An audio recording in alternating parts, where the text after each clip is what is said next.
అందరికీ నమస్కారం. నేను మీ గంటి ఉష. మిత్రులకి, శ్రేయోభిలాషులకి, సబ్స్క్రైబర్స్కి అందరికీ కూడా కృతజ్ఞతలు, శుభాభినందనలు. అందరికీ హోలీ పండగ శుభాకాంక్షలు. ఈ హోలీ పండగ మనందరి జీవితాల్లోనూ ఆనందమయమైనటువంటి రంగులు నింపాలని ఆ భగవంతుడిని ప్రార్థిస్తూ జై శ్రీరామ్. హోలీ పండుగ అనగానే మనకి రంగులు గుర్తుకొస్తాయి. చక్కగా చిన్నపిల్లల దగ్గర నుంచి పెద్దవాళ్ళ వరకు కూడా రంగులు జల్లుకుంటూ ఉంటారు. చాలా చాలా సంబరాలతోటి, ఆనందాలతోటి ఈ పండగ జరుపుకుంటారు అందరూ కూడా. హోలీ పండగ వస్తోందంటే ఒక ముందు 4 రోజుల ముందు నుంచి కూడా సందడి మొదలవుతుంది. ఏంటంటే రకరకాల రంగులు తెచ్చుకోవడం, ఇంట్లో అంటే ఒక చోట పెట్టుకోవడం, ఈ రంగులన్నీ కలుపుకోవడం, ఎవరు ఎక్కువ ఈ పిచికారీ లాంటివి కూడా కొనుక్కుంటారు కదా, అవి కూడా పెట్టుకుని కొట్టుకోవడం. సో చాలా సందడి, ఇల్లంతా నీళ్లమయం, బట్టలన్నీ రంగులమయం అవుతుంది. అవన్నీ అయ్యాక అవన్నీ వదులుచుకోవడానికి స్నానాలు చేయడం అదో గొప్ప ప్రహసనం. అయితే ఇందుకీ ఇప్పుడు ఈ రకరకాల పౌడర్లు తెచ్చి రంగులు కలిపేస్తున్నారు కదా. యాక్చువల్గా హోలీ పండగ అంటే అసలు ఎందుకు చేస్తారు అంటే చాలా పురాణ కథనాలు ఉన్నాయి ఇందులో మనకి. అలాగే పురాణ కథనాలు అన్నది పక్కన పెడదాం.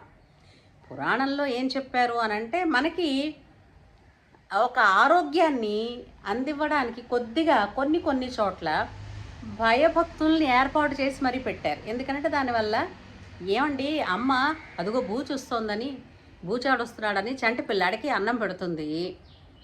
దానివల్ల పిల్లాడిని బూచోడని చెప్పి భయం నేర్పడానికి కాదు, పిల్లాడు అన్నం తింటాడని, ఆ అన్నం తినడం వల్ల వాడికి శక్తి వచ్చి ఆరోగ్యం వస్తుందని. ఇంతే కదా ఇంటెన్షను.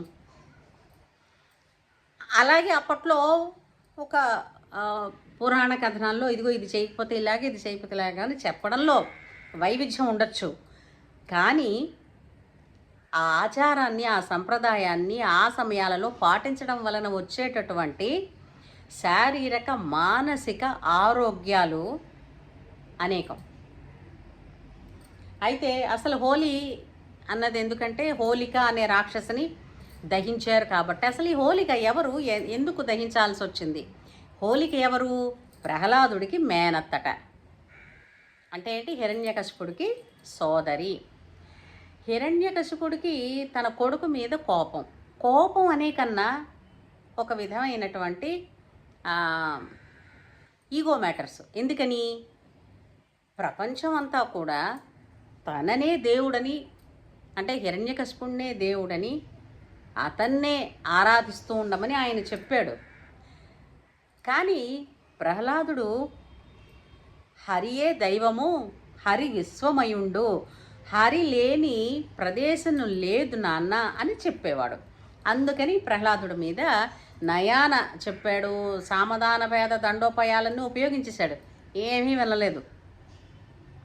అంటే ఏంటి? భక్తిలో ప్రహ్లాదుడు తండ్రినే ఎదిరించినట్టు లెక్క. అవునా కాదా? అయినప్పుడు అంటే నిజం ఇది అని తెలిసిన తర్వాత ఆ నిజాన్ని పట్టుకున్నాడు. సత్యం ఏమిటి? హరి విశ్వమయుడు. అందుకని ప్రహ్లాదుడిని అనేక విధాలుగా చంపే ప్రయత్నం చేశాడు. ఆఖరికి ఒక రోజున నిప్పుల మంటలు, అంటే ఇప్పుడు కొండ మించి ఎత్తేస్తే లక్ష్మీనారాయణను పట్టుకున్నారు, పాముల చేత కరిపిస్తే విష్ణుమూర్తి అతన్ని ఆ విషం నుంచి విరుగుడు చేసి రక్షించాడు. ఇలా ఏం చేసినా కూడా ప్రహ్లాదుడు చావటం లేదు. ప్రహ్లాదుడు చావటం లేదనే కన్నా హిరణ్యకశిపుడు ఈగో చావటం లేదు. ఇలా అనుకుంటే బాగుంది. అప్పుడు అతని సోదరి ఎంతైనా సరే అన్నదమ్ముడికి సహాయం చేద్దాం అనుకుంటుంది కదా.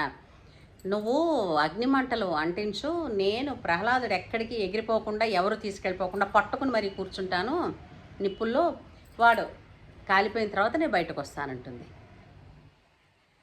కానీ ఆ నిప్పుల్లోంచి కూడా హరి ప్రహ్లాదుడిని రక్షించాడు. హోలిక కాలిపోయింది. అందుకు హోలికా దహనం అన్నది చేస్తారు. ఇదే కాకుండా కామదహనం కూడా, అంటే మన్మధుణ్ణి దహించిన రోజు కూడా ఇదేనట అని కూడా చెప్తారు. వీటన్నిటి వెనకాతల పక్కన పెడితే రాబోయేది వసంత ఋతువు. దానికి తగ్గట్టుగా చూడండి, మనకి చాలా పండగలు ఎప్పుడెప్పుడు వచ్చాయి అనంటే ఋతువు మారే ముందు వస్తున్నాయి. అంటే కొత్త ఋతువు వస్తోందనగా దాని ముందు ఒక పండగ. ఆ పండగలో రాబోయే ఋతువుని ఎదుర్కోవలసినటువంటి మనకి ఆరోగ్య విధానాలు, శారీరక లక్షణాలని పెంపొందించడానికి, అంటే ఇమ్యూనిటీ బూస్టర్స్ అనుకోండి ఇవన్నీని. అలాగా ఈ హోలికా పౌర్ణమికి అనంటే ఏం చేస్తారు, ముందు రోజే ఈ మోదుగ పువ్వులని ఉంటాయి. మోదుగ పువ్వులు తీసుకొచ్చి పొద్దున్నుంచి సాయంత్రం దాకా నీళ్ళల్లో బోలెడని, అంటే పువ్వులంటే ఇప్పుడు 4-5 పువ్వులు కాదండి. ఒకప్పుడంటే పెద్ద పెద్ద వనాలు, తోటలు ఉండేవి. బుట్టలతో తెచ్చేవారు, పెద్ద పెద్ద గంగాళాలలో వాటిని నానబెట్టేసేవారు.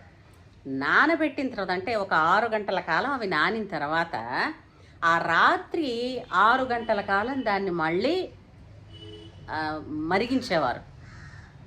మరిగించేసరికి ఏంటయ్యేది, శుభ్రంగా మోదుగ పువ్వుల వలన ఆ మరిగిన నీరు పసుపు రంగులో తయారయ్యేది.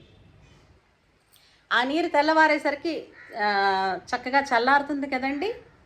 అంటే ఏంటి, మోదుగ పువ్వుల్ని ఇవాళ పొద్దున్న నానబెట్టారనుకోండి, సాయంత్రం దాకా నానబెట్టి సాయంత్రం నుంచి రాత్రి వరకు వాటిని మరిగించి అందులో పసుపు, కుంకుమ, నిమ్మాకులు, బిల్వదళాలు, తర్వాత మరికొన్ని మూలికలు కూడా కలిపి ఆ రాత్రి తెల్లవారులో ఆ నీటిలోనే నానవేసి ఉంచి మన్నాడు పొద్దున్న ఆ నీటితోటి అందరూ, అంటే అది కూడా ఒక చెంబులతో స్నానం చేయడం అయితే వాటిని ఏంటంటారండి, చెంబులతో ఎవరు బాత్రూంలోకి తీసుకెళ్ళి పోసుకుంటారుగా, అలా కాదు, ఫోర్స్ఫుల్గా పడాలి కాబట్టి పిచికారీలు కొట్టుకునేవారు. అదిట శరీరంలోని ఈ ఔషధాలన్నీ కూడా ఒక్కసారి బాడీ రోమకూపాల్లోంచి అటాక్ అయ్యి లోపలికి వెళ్ళి రాబోయేటటువంటి ఋతువుని మొత్తాన్ని, ఇమ్యూనిటీ అంటే ఆ ఋతువుని మనం జీవించడంలో, ఆ ఋతువు పీరియడ్లో ఏ విధమైనటువంటి అనారోగ్యకరమైనటువంటి ఇది రాకుండా, పరిస్థితులు రాకుండా ఉండడానికి ఇది రక్షిస్తుందిట. ఇంతే కాకుండా ఆ రోజున స్వీట్లు ఎక్కువ తినమంటారు. ఎందుకంటే స్వీట్ కొంచెం మత్తును కలిగిస్తుంది. స్వీట్ అంటే ఇప్పుడు ఎక్కడో కొనేసే స్వీట్ కాదంటే ప్రత్యేకించి ఒక విధమైనటువంటి పానీయం గంజాయి ఆకుతో, అది కూడా ఇలా ఏమిటది మత్తు కోసం ఎక్కే ఇది కాదండి. ఈ గంజాయి ఆకులో వేరేగా ఒక తీపతనం కూడా వస్తుంది. దాంతో భంగు అన్నది తయారు చేసేవారు. ఆ భంగు పాలు అన్నది, భంగు తాగితే చాలామందికి ఏంటంటే కడుపు చలవ చేస్తుంది. శరీరం చలవ చేయడం వలన ఏంటంటే ఒంట్లో అతి ఉష్ణత ఉన్న వాళ్ళకి కానీ, తర్వాత ఆ విధమైనటువంటి అంటే వేడి ఎక్కువైపోతే చూడండి అరగలేదని, ఇలాంటివి రకరకాలు ఏవో ఉంటాయి, నిద్ర పట్టకపోవడాలని. సో వీటన్నింటి నుంచి కూడా ఉపశమనం కలుగుతుందని ఈ భంగు తాగించేవారు. అంటే ఆ రోజున పెద్దగా తినే పదార్థాలు పొద్దున్నుంచి ఇగో ఈ పానీయం తాగడం, ఆ నీళ్లు కొట్టుకోవడం, సాయంత్రమే మళ్ళీ భోజనం చేసేవారు, శుభ్రంగా స్నానాలు చేసి ఇలా చేసేవారు హోలీ పండుగ అంటే. అయితే ఇప్పుడు ఏంటంటే పొడులు, ఏవో రకరకాల పొడులు తీసుకొచ్చి కలిపేసుకుని చేయడం వల్ల ఏంటవుతుంది, వాటి వల్ల కొన్ని స్కిన్ ఎలర్జీస్ గట్రా వస్తున్నాయి. కాబట్టి తస్మాత్ జాగ్రత్త, అది సంగతి. హోలిక పున్నమి. అయితే హోలీ పౌర్ణమి అనేటప్పుడు మనకి ఇంకొకటి కూడా గుర్తొస్తుంది. కృష్ణుడు రాధ గోపికలతోటి, అంటే రేపల్లె వాసులందరూ కూడా వసంతోత్సవాన్ని ఎలా జరుపుకునేవారు, అంటే ప్రకృతిపరమైనటువంటి, ప్రకృతికి ఉపయోగపడేది, ప్రకృతిని అంటే ప్రకృతిని పూజించడం ద్వారా అనుసరించడం ద్వారా మనకి ఎన్ని ప్రయోజనాలు కలుగుతాయి అనే వాటన్నింటినీ క్షుణ్ణంగా తెలుసుకున్నవాడు కృష్ణుడు.